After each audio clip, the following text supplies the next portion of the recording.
Magandang gabi Luzon, Visayas at Mindanao. Narito na ang nagkakaisa at pinakamalawak na pagbabalita.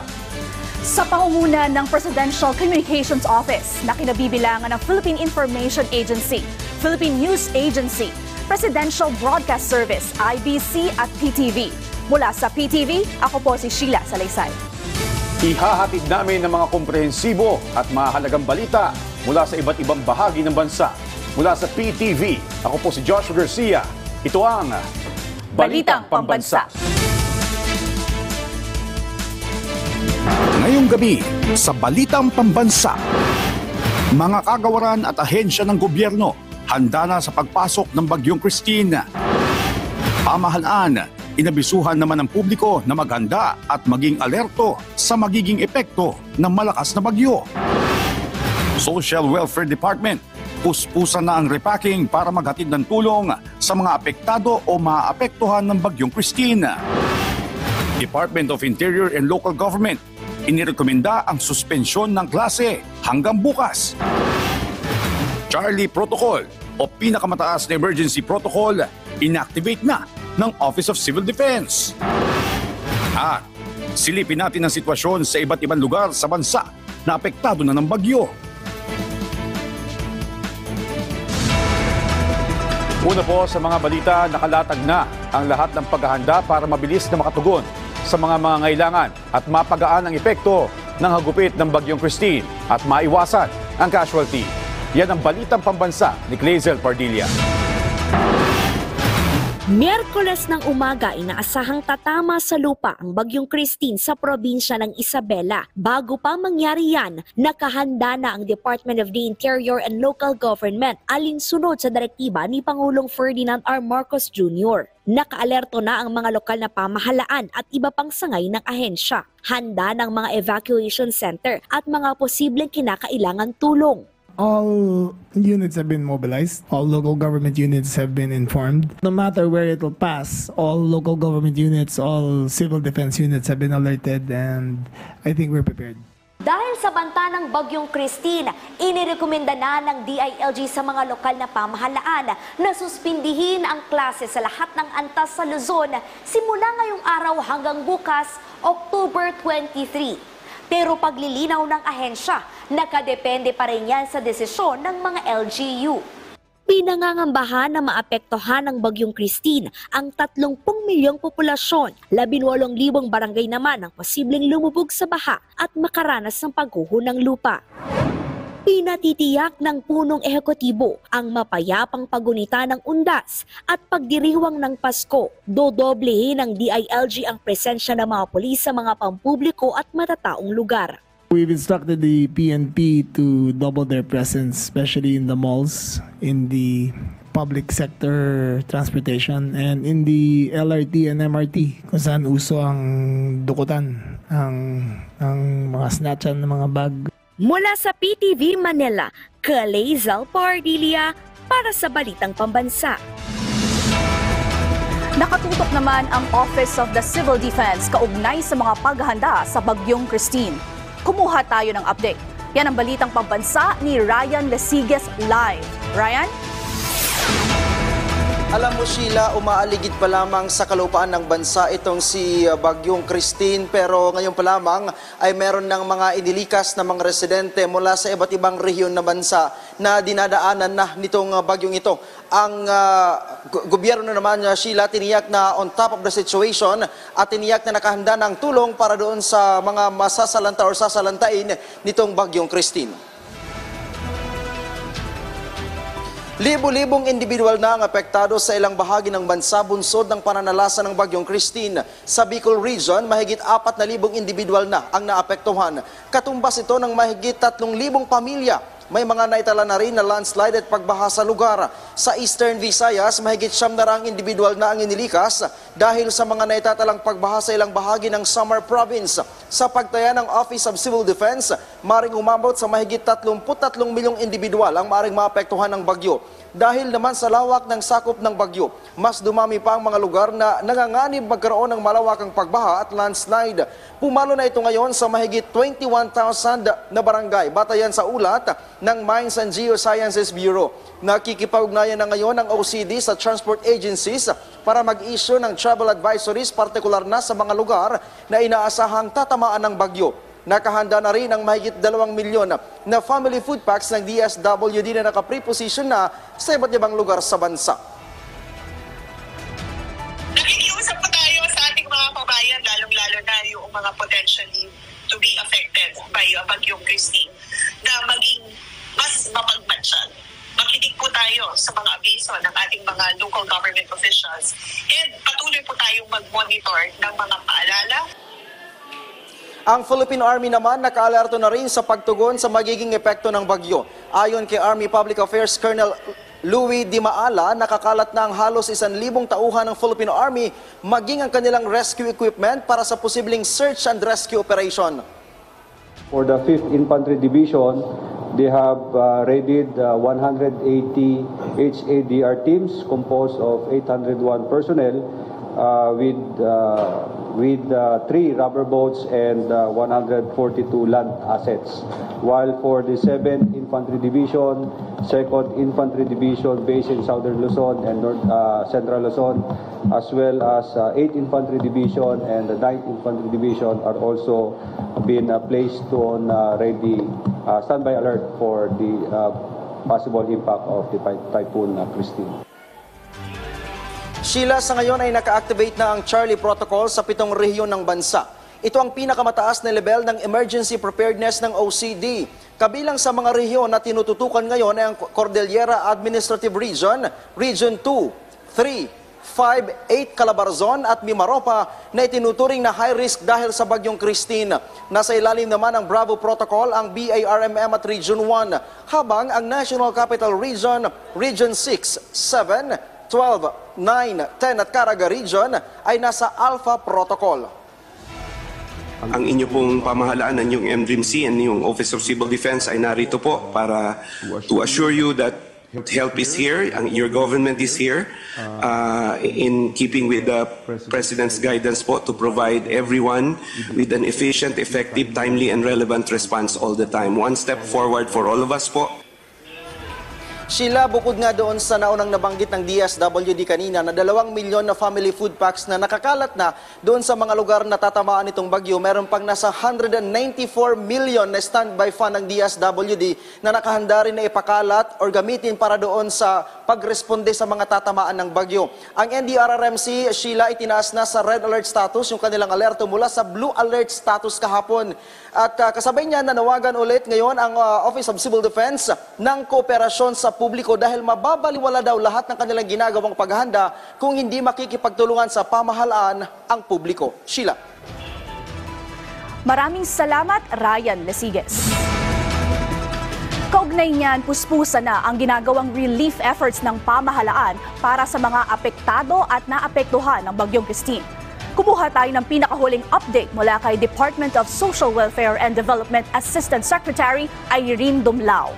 Magandang gabi po. Magandang gabi, Sheila. Magandang gabi din po sa lahat ng sumusubaybay ng inyong pong programa. Miss Irene, gaano na po ba karami ang inyong naihandang relief goods para po sa mga naapektuhan ng bagyo? Yes, ang Department of Social Welfare and Development ay meron tayong national stockpile ng mga family food banks na nasa mahigit 2 million. And ito ay matatagpuan sa iba't ibang lugar sa ating bansa. And of course, sa ating National Resource Operations Center at sa ating Visayas Disaster Response Center. And patuloy tayo na nagpo-produce ng mga family food packs so that we could immediately replenish yung mga stockpiles natin na maaring magamit as part of our disaster response operations.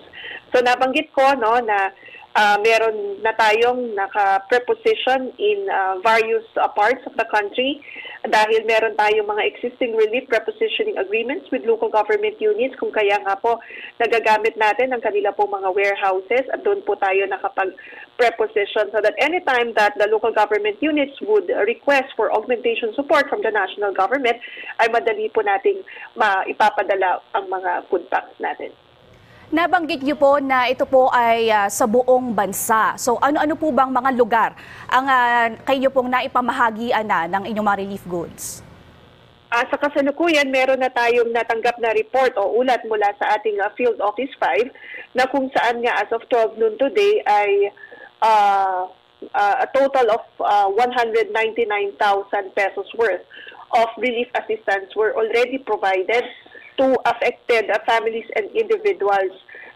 Meron po tayong mga na-assist din na nasa mga evacuation centers na at meron ding mahigit 2,500 na mga individuals na na-stranded sa mga ports dito po sa Kabikulan. May specific areas po ba kayo na tinutukan? Of course, buong bansa ang tinitingnan natin na potentially will be affected by Typhoon Christine. But of course, batay na rin dun sa ating pakikipag-ugnayan sa Pag-asa and of course, yung ating koordinasyon with our field offices and the local government units. Tinututukan natin ito pong Region 1, Region 2, Region 3, Calabarzon, Mimaropa, and of course, yung Region 5 and Region 8. At we're coordinating with our field offices. We're gathering information from the ground when it comes to our disaster response operations. Gaya nga ng nabanggit ko, meron naman na po tayong mga naka-preposition in various parts of the regions na nabanggit ko. But we just like to continue assuring our local partners, the local government units, that the help from the government is ready and we're ready to provide augmentation support to the local government units. Huling katanungan na lamang po, ang Albay ay nagdeklara ng state of calamity. May mga ekstrang tulong pa po ba kayong naipapaabot sa kanila? Yes, actually, nabanggit ko nga for Region 5, may naka-preposition tayo ng mga family food packs na sa mahigit 160,000. Yung mga food packs that are strategically prepositioned. And ito yung mga gagamitin natin at ginagamit na po natin as part of our disaster response operations. At kung kinakailangan naman po na magdagdag pa ang ating NROC or ang ating BDRC, yan naman po ay isasagawa ng DSWD. At any rate, continues yung coordination ng ating Field Office 5 doon sa mga local officials dito sa region para makapagpahatid tayo ng mga karagdagang pang mga food packs, Sheila. Maraming salamat, DSWD Assistant Secretary Irene Dumlao. Nakaranas ng pagbaha ang ilang lugar sa bansa dahil sa pananalasa ng Bagyong Christine. Ang detalye sa Balitang Pambansa ni Abby Malanday ng PTV. Lubog pa rin sa baha ang maraming lugar sa bansa bunsod ng pananalasa ng Bagyong Christine. Sa Barangay Rizal, Sorsogon City, nakuhanan pa ng video ang malakas na pagragasa ng tubig. Habang nirespondehan na ng rescue team sa San Isidro Bulan, Sorsogon, MDRRMO at iba pang ahensya ng pamahalaan ang kanilang mga residente na kailangang mailikas dahil sa baha. Sa Bonbon, Libon, Albay, nagmistulang ilog naman ang kalsadang ito dahil sa maputik at pag-apaw ng tubig baha na pumasok na sa kanilang mga bahay. Habang sa bayan pa rin ng Jobelar sa Albay, unti-unti nang tumataas ang level ng baha, dahilan para magsagawa na ng preemptive evacuation ang mga otoridad para sa mga residente. Samantala, sa Makilala, Cotabato, rumagasaan na ang tubig baha sa isang overflow bridge dahilan para ma-stranded ang ilang residente. Nagtulong-tulong naman ang mga residenteng ito sa bayan ng Irosin para alisin ang mga nakaharang na kahoy sa isang ilog sa gitna ng pagbaha. Sa ngayon, hindi na madaanan ng anumang uri ng sasakyan ang ilang kalsada na ito sa Camarines Sur dahil sa bahang dala ng Bagyong Christine. Mula sa PTV, Abby Malanday para sa Balitang Pambansa. Patuloy na lumalakas ang bagyong Christine habang papalapit sa bansa. Katunayan, nakataas na ang storm signal sa iba't ibang bahagi ng Pilipinas, kabilang ang Metro Manila. Kumuha tayo ng update, yan ang balitang pambansa ni Rod Lagusad. Live, Rod. Joshua, base sa latest weather bulletin ng Pag-asa ay mas lumakas pa ang tropical storm Christine. Ito ay habang papalapit sa kalupaan ng Luzon na inaasahang magla-landfall. Ayon sa Pag-asa, as of 4 p.m., huling namataan sa layong 275 kilometers sa silangan ng Verac, Catanduanes ang bagyong Christine. Aabot sa 75 kilometers per hour ang lakas na dalang hangin nito malapit sa gitna at may pagbugso na aabot sa 90 kilometers per hour. Kumikilos ito sa direksyong Kanluran, Hilagang Kanluran sa bilis na 15 kilometers per hour. Ayon sa Pag-asa, hindi nila inaalis ang posibilidad na maging severe tropical storm ito. Sa mga oras ito ay makakapanayam naman po natin ang Pag-asa weather specialist na si Loridin de la Cruz Galicia para ipaliwanag sa atin kung ano ba yung tinatahak na direksyon nitong bagyo. Magandang gabi, ma'am. Magandang gabi, sir. At sa ating mga kababayan, sa kasalukuyan po nating pagtaya east of Bicol region, ang sentro po nitong si Bagyong Christine at ang kanyang direksyon, Pakadluran po at mabagal pa rin po ito, 15 kilometers per hour. So, ibig sabihin, kahit na nasa dagat pa ang sentro nito kasalukuyan, nakaka-apekto na yung radius niya dito sa Bicol region, some parts of Quezon Province, maging sa ilang bahagi ng Eastern Visayas. At inaasahan natin sa kanyang track, based sa track na pinalabas ng Pag-asa, ay posible pong maka-apekto na sa mga susunod na araw at oras dito po sa natitirang bahagi pa ng Southern Luzon, Central Luzon at maging sa Northern Luzon. Ma'am, sa lawak ng sirkulasyon na meron itong bagyo, ano-anong lugar yung mayroong nakataas na tropical cyclone wind signal? Okay, basically yung signal po natin ngayon extended from Catanduanes, signal number 2 na po tayo sa Catanduanes, eastern portion ng Camarines Norte, eastern portion ng Camarines Sur, eastern portion ng Albay, eastern portion ng Sorsogon, northeastern portion ng Northern Samar at northern portion ng Eastern Samar. Yung yellow shaded areas po yan. Samantala, signal number 1 naman sa Ilocos Norte, Ilocos Sur, La Union, Pangasinan, Apayao, Kalinga, Abra, Mountain Province, Ifugao, Benguet, Cagayan kasama ang Babuyan Islands, Isabela, Quirino, Nueva Vizcaya, Aurora, Nueva Ecija, Tarlac. Signal number 1 din sa Zambales, Bataan, Pampanga, Bulacan, dito sa Metro Manila, Cavite, Laguna, Batangas, Rizal, Quezon kasama na ang Polillo Islands, Occidental Mindoro, kasama ng Lubang Islands, Oriental Mindoro, Masbate kasama ang Ticao Island at Burias Island, Marinduque, Romblon, at signal number 1 naman sa natitirang bahagi pa ng Bicol Region at sa natitirang bahagi pa ng Eastern Visayas, maging sa Leyte, Biliran, Southern Leyte, Dinagat Islands, Surigao del Norte, including Siargao, Bukas, Credit Group. Ma'am, sa lawak ng nasasakupan itong sirkulasyon ng bagyo, no, ano po yung inaasahan natin pagdating sa ulan na maaaring magdulot ng pagbaha sa mga low-lying areas? Okay, ito pong bagyo may dala din po ito bukod sa hangin na concentrated malapit sa gitna yung maximum sustained winds. May dala rin po itong matitinding pagulan. At ngayon nararanasan na po yan sa Bicol region and some parts of Eastern Visayas and even sa Quezon Province. And ina-expect natin mararanasan din yan sa mga susunod na oras at araw sa natitirang bahagi pa ng Southern Luzon such as yung Calabarzon, dito sa Metro Manila at lalong-lalo na sa Central Luzon at Northern Luzon. Ma'am, pagdating naman po dun sa lakas ng hangin, ito bang mga wind signal na meron tayo maaring madagdagan pa habang papalapit to sa kalupaan? Definitely po, madadagdagan po yung mga lugar. Halos masasakop talaga yung buong Northern Luzon at Central Luzon ng may signal and some parts of Southern Luzon. Ma'am, dahil dito, no, inaasahan ba natin na yung mga lugar na low-lying o may mga lugar na po kasi sa Bicol ngayon na inuulan, so titinda po yung ulan na nararanasan nila ngayon? Expect natin likely magsusustain po ito and then till tomorrow around noon time posible pong mag-start na mag-improve po yung panahon doon. Ma'am, para sa paghahanda po ng ating mga kababayan, no, ano po o kailan o saan pwedeng mag-landfall ang bagyo at ano po yung dapat gawin nilang paghahanda para dito? Posible po ang kanyang landfall between o around the area between dito sa southern part ng Cagayan patungo dito sa northern part ng Aurora. So meron tayong meron tayong margin kung saan posible siya mag-landfall. Posible tayong mag-landfall. So para sa paghahanda, again, dahil kung saan magla-landfall, doon yung isa sa mga pinakamalaking impact ng hangin. So, mapaminsala po yun. So, kailangan as much as possible, wala na pong nasa coastal areas, nasa mga matitibay na silang estruktura, na kung yung mga residente na kailangan ma-evacuate, as much as possible, dapat naka-evacuate na as early as now po. Maraming salamat, Ma'am Loredine de la Cruz Galicia. Mula dito sa Pag-asa, paalala nila ay maging mapagbantay, lalo na ang Pag-asa ay naglalabas ng 6 hours na weather advisory at manatili nakatutok ang publiko para alam nila ang gagawin at maging ligtas sa paparating na bagyo. Joshua.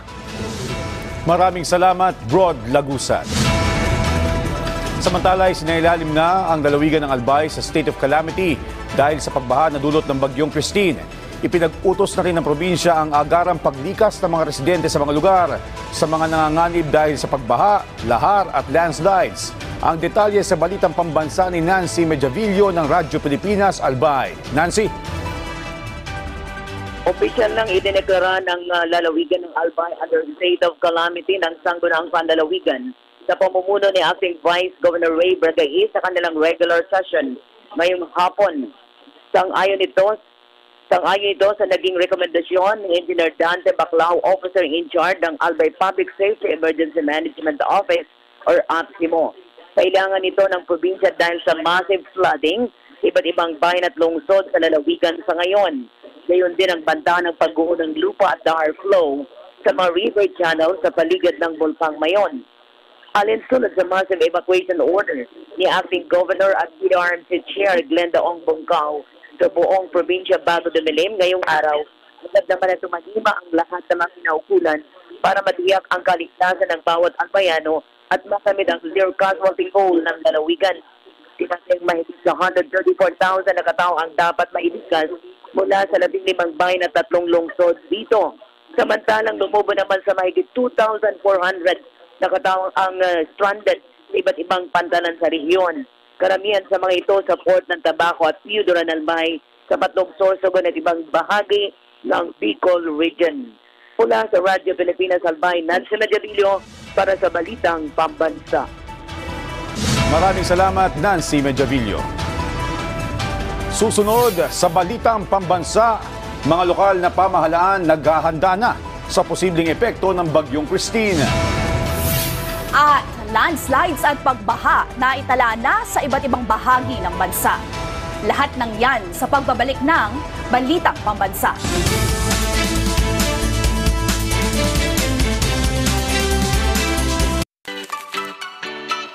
Good vibes ba kamo? Sagot namin ang umaga ninyo. Mula sa balitaan, makakakwentuhan natin ngayong umaga. Bagong kaalaman. Hoping for the success. Hanggang sa Unli Chikahan. Kasama ang RSP Morning Barkada. Rise and Shine Pilipinas. Lunes hanggang Biyernes, alas 6 ng umaga. Dito lang sa PTV.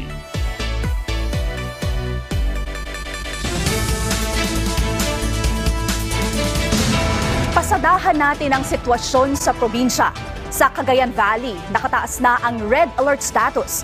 Kaya naman ang mga LGU sa rehiyon ay naghahanda na sa posibleng epekto ng bagyong Christine. Ang detalye sa Balitang Pambansa ni Oliver Bakay ng PIA Cagayan. Puspusan ang naging paghahanda ng mga lokal na pamahalaan sa banta ng bagyong Christine sa Lambak, Cagayan. Ramdam na ang manakanakang buhos ng ulan sa ilang bahagi ng rehiyon, lalo na sa mga lalawigan ng Cagayan at Isabela. Ayon sa Regional Disaster Risk Reduction and Management Council, nakataas na sa red alert status ang lahat ng mga bayan sa rehiyon dahil sa bagyo. Inihanda na rin ang lahat ng mga kakailanganin sa pagsasagawa ng response operations, lalo na ang mga evacuation center, mga kagamitan sa pag-rescue, mga food at non-food items. Pinayuhan rin ng RDRRMC na agad magpatupad ng preemptive evacuation, lalo na sa mga inaasahang dadaanan ng bagyo bago pa man lubusang maramdaman ang lakas ng hangin at bigat ng ulan. Lalong-lalo na yung ating mga kababayan sa mga landslide saka mga flood-prone areas ay kung kinakailangan po ay lumikas na sa lalong madaling panahon bago po sila masalanta ng bagyong Christine dito sa ating area. Dahil sa inaasahang malakas na buhos ng ulan, nagpakawala na rin ng tubig mula sa Magat ang Nia. Isang spillway gate ang nakabukas upang hindi na ito umabot sa critical level. Ay kailangan tayong mag-release ng magbukas ng isang radial gate, spillway gate na 1 meter. Sa ngayon ay inihahanda na rin ng DSWD ang mga relief goods na ipapamahagi kung sakaling magkulang ang mga naipreposition na mga relief goods sa iba't ibang mga bayan. Umaasa ang mga opisyal sa Region 2 na makakamit pa rin ang zero casualty sa pagdaan ng Bagyong Christine. Mula sa Philippine Information Agency Cagayan Valley, Oliver Bakay, Balitang Pambansa. Itinaas ang red alert status sa Calabarzon dahil sa tuloy-tuloy na buhos ng ulan dala ng Bagyong Christine. Nagsagawa na rin ng preemptive evacuation sa mga flood-prone areas. Yan ang Balitang Pambansa ni Patricia Bermudez ng Philippine Information Agency, Calabarzon. Nananawagan ng Calabarzon RDRRMC sa mga residente sa mga lugar na madalas bakain na lumikas dahil sa pinangangambahang epekto ng Bagyong Christine. I know it's hard to evacuate and leave our homes, pero there's a reason why pinapa-evacuate ko kayo. Our goal is zero casualties. Mapalitan ng gamit pero hindi mapapalitan ng buhay. Kami naman po sa Office of Civil Defense, ayaw namin ng casualties. Of course, who wants casualties? And our goal is no one gets left behind. Sa tala ng Mines and Geosciences Bureau, higit 3,000 barangay sa rehiyon ang inaasahang may mga pagbaha o landslide. Bandang alas 8 ng umaga ngayong araw ay itinaas ang red alert status sa buong rehiyon na indikasyon ng pinakamataas na level ng paghahanda para sa mga emergency response team ng rehiyon. Batay sa DOST Pag-asa 11 AM Bulletin, ang buong Calabarzon ay nakapailalim sa tropical cyclone wind signal number 1. Patuloy naman ang ginagawang pre-disaster risk assessment ng mga lokal na pamahalaan bilang paghahanda sa mga posibleng epektong dala ng Bagyong Christine, lalo na sa Quezon Province. Kasunod nito, suspendido ang biyahe ng lahat ng sasakyang pandagat sa tala ng Philippine Coast Guard. May 162 pasahero, 5 sasakyang pandagat at 27 rolling cargos ang stranded sa mga pantalan ng Rial, Patnanungan, Lucena, Cota, San Andres, Balanacan, Buyabod at Salumagi. Pinapayuhan naman ng PCG ang lahat na sumabaybay sa lahat ng kanilang anunsyo kung kailan maaaring makapaglayag ang mga sasakyang pandagat. Mula sa PIA Calabarzon, Patricia Bermudez para sa Balitang Pambansa. Nagdulot naman ng pagbaha at pagguho ng lupa ang malakas na pag-ulan dala ng Bagyong Christine sa iba't ibang bahagi ng Eastern Visayas. Ang detalye sa Balitang Pambansa ni Rhea Narinto ng Philippine Information Agency, Eastern Visayas. Nagdulot ng mga pagbaha at pagguho ng lupa ang malakas na pag-ulan dala ng Bagyong Christine sa iba't ibang bahagi ng Eastern Visayas. Bukod sa mga pagguho ng lupa sa Arteche, Hipapad, Las Navas, Rawis Road sa Hipapad, Eastern Samar, Matuginaw, Gandara Road at San Jorge, Samar, nagkaroon din ng mga pagbaha sa Palapag, Mapanas, Gamay, Lapinig Road, Dolores, Eastern Samar at sa Santa Margarita, Samar.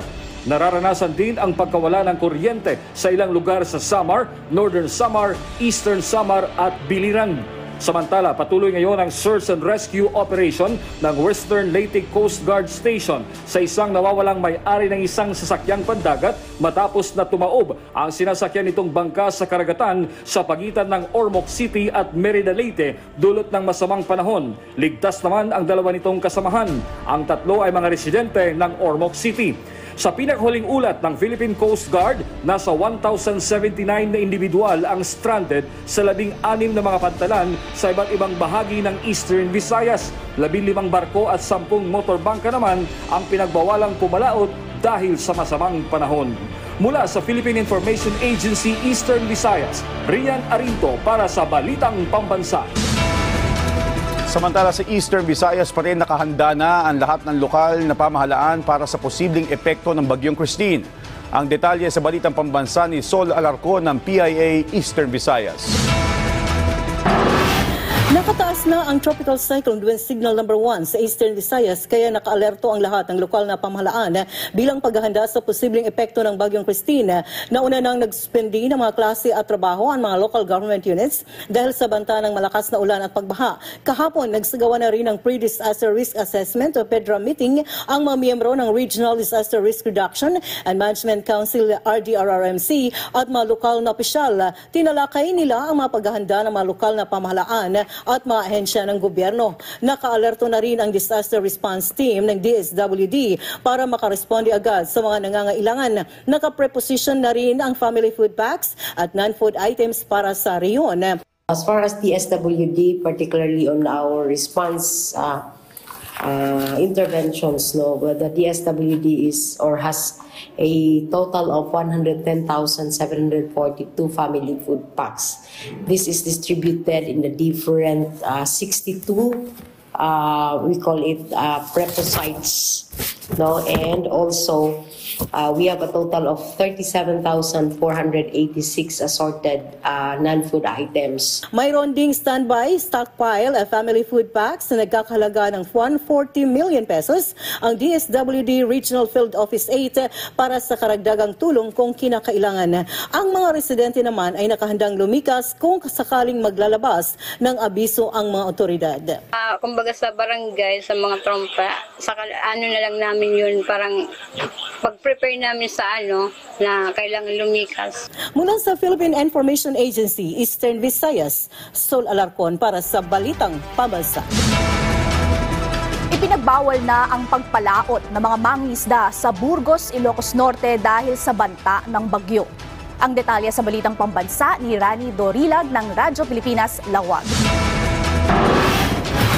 Hindi na pinayagang mangisda ang mga residente ng Barangay Bubon, Burgos, Ilocos Norte ng mga kasapi ng Philippine Coast Guard Substation ng naturang bayan. Ayon sa isang miyembro ng PCG Burgos, ipinagbawal na nila kahapon ang pangingisda ng mga residente ng naturang barangay kung saan nakaparada na lamang ang kanilang mga bangka sa Bubon, Baywok. Patuloy naman ang kanilang pagbabantay sa lugar na isa sa mga coastal barangay ng bayan ng Burgos. Samantala, nagbigay na ng direktiba si Governor Macho Marcos Manotok sa lahat ng mga alkalde sa Ilocos Norte na pagalawin na ang mga resiliency teams, maghanda ng relief goods at supplies at linisan ang mga daanan ng tubig. Maalalang nagtamo ng malalang pagbaha, pagkasira ng mga sakahan at mga proyekto ng gobyerno dahil sa pananalasa ng bagyong Julian.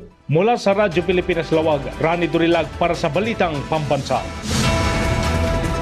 At dyan po nagtatapos ang 30 minutong ulat sa bawat sulok ng bansa.